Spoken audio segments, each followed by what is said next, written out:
Hi hello അസ്സലാമു അലൈക്കും. ഇതൊക്കെ എല്ലാവരെയും വിശേഷം സുഖമല്ലേ? ഞങ്ങളിവിടെ സുഖമായിട്ടിരിക്കണു. അപ്പോൾ ഇന്ന് ഷോപ്പിലേക്കായിട്ട് ഞങ്ങൾ പോകുന്നത് ഒരു ടെക്സ്റ്റൈൽ തന്നെയാണ്. ഇന്നലെ ഞാൻ കാണിച്ച പോലത്തെ വലിയ ടെക്സ്റ്റൈലാണ് കേട്ടോ. അപ്പോൾ ഞങ്ങളതിൻ്റെ ഉള്ളിലേക്ക് കയറട്ടെ. കുട്ടികളുടെ ഡ്രസ്സാണ് കേട്ടോ താഴത്ത്.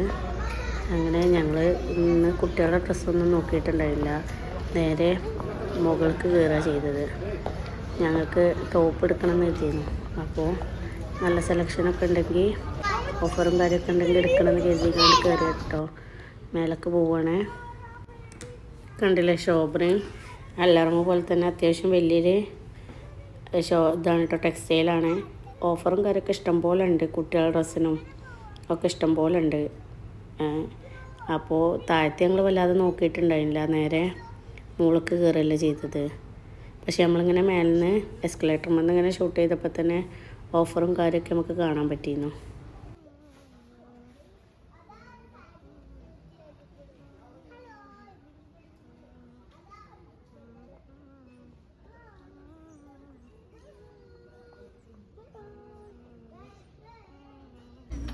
അങ്ങനെ ഞങ്ങൾ മുകളിലേക്ക് എത്തിക്കണു. കണ്ടില്ലേ, ഇതൊക്കെയായിട്ട് ടോപ്പുകൾ ഇഷ്ടംപോലെ ഉണ്ട്. അതൊന്നും ഞങ്ങളങ്ങനെ വീഡിയോ എടുത്തിട്ടില്ല. അപ്പം ഞങ്ങളങ്ങനെ പറ്റിയത് എടുക്കുകയൊക്കെ ചെയ്ത് ഞാൻ 2 ടോപ്പ് എടുത്തു, നാത്തൂനും 2 എടുത്തു. അങ്ങനെ അതൊക്കെ പർച്ചേസ് ചെയ്ത് ഞങ്ങൾ വീട്ടിലേക്ക് പോവാം കേട്ടോ. ഇനി വീട്ടിൽ പോയിട്ട് ഇങ്ങനെ ഒരു പാലട പായസം ഉണ്ടാക്കണം എന്നിങ്ങനെ കരുതിയിരിക്കണം. അപ്പോൾ അതിനുള്ള സാധനങ്ങളൊക്കെ മേടിച്ച് കാണാൻ അങ്ങനെ പോയതാട്ടോ. അങ്ങനെ അതിന് 1 ലിറ്റർ പാലും അതിലേക്ക് 2 ഗ്ലാസ് വെള്ളവും കൂടെ ഇതാക്കിക്കാണ്ട് ഗ്യാസ് വെച്ചു കേട്ടോ. ഇതാണ് പാലട മിക്സ് ഞാൻ പറഞ്ഞ 300 ഗ്രാമിൻ്റെ. അങ്ങനെ പാല് ഗ്യാസ് വെച്ചിക്കണു. ഇനി നന്നായിട്ട് തിളക്കട്ടെ. അപ്പോൾ വെള്ളം അതാട്ടോ 2 ഗ്ലാസ് ഞാൻ പാർന്നു എന്ന് പറഞ്ഞില്ലേ.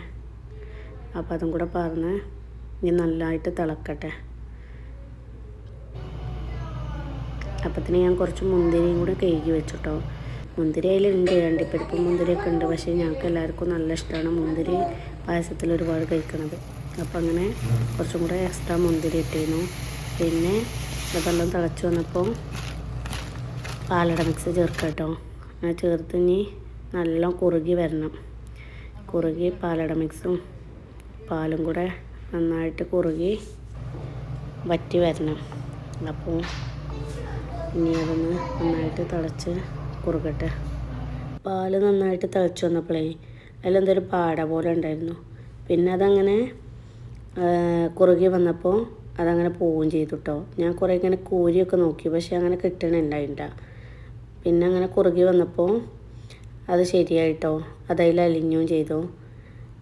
അങ്ങനെ പായസം ഏകദേശം ഇങ്ങനെ കുറുകി വരുന്നുണ്ട്. ഇടയ്ക്ക് ഇളക്കി കൊടുത്താൽ മതി, കൈവിടാതെ ഇളക്കൊന്നും വേണ്ട. അടിക്ക് പിടിക്കൊന്നുമില്ല കേട്ടോ. നോൺ സ്റ്റിക്കിൻ്റെ പാനും കൂടെ ആയതുകൊണ്ട് അടിക്ക് പിടിക്കണ പേടിയൊന്നുമില്ല. അപ്പം അങ്ങനെ കണ്ടോ, പാല് വറ്റി കുറുകി വരുന്നുണ്ട്. ഈ പാലയുടെ കളർ മാറ്റമൊന്നുമില്ല കേട്ടോ. കളർ മാറ്റമൊന്നും വരുത്തിയിട്ടില്ല. അതിന് ഒന്നുമില്ലെങ്കിൽ കാരമൽ ചേർക്കണം. അപ്പോൾ ഒക്കപ്പാടെ മധുരമല്ലേ എന്ന് കരുതിക്കാണ്ട് അങ്ങനെ കാരമൽ കളറാക്കിയിട്ടുണ്ടായില്ല. നമുക്ക് തന്നെ കുടിക്കാനല്ലേ. അപ്പോൾ കളറൊന്നും ആക്കിയിട്ടുണ്ടായില്ല. അപ്പം അങ്ങനെ അപ്പോൾ ഏകദേശം കുറുകി വന്നിക്കണം കേട്ടോ. നമുക്ക് കാണാൻ പറ്റുന്നുണ്ടോ കൺസിസ്റ്റൻസി? എനിക്കറിയില്ല. നല്ലോണം ഇളക്കിക്കാണ്ട് കൺസിസ്റ്റൻസി ഏകദേശമൊക്കെ ആയപ്പോൾ അങ്ങനെ ഗ്യാസ് നിർത്തട്ടെ ചെയ്തത്. പിന്നെ തണുത്തപ്പോൾ അത്യാവശ്യത്തിന് കുറുക്കുണ്ടായിരുന്നു. അപ്പോൾ ഇങ്ങനെയൊക്കെയായിരുന്നു കേട്ടോ ഇന്നത്തെ ഞങ്ങളുടെ ദിവസം. അപ്പോൾ എല്ലാവർക്കും ഈ വീഡിയോ ഇഷ്ടപ്പെട്ടെന്ന് വിചാരിക്കുന്നു. ഇഷ്ടപ്പെട്ടാൽ ലൈക്ക് ചെയ്യണം, ഷെയർ ചെയ്യണം, സബ്സ്ക്രൈബ് ചെയ്യണം. ഇനിയൊരു പുതിയ വീഡിയോയുമായി വരുന്നത് വരെ ബൈ ബൈ.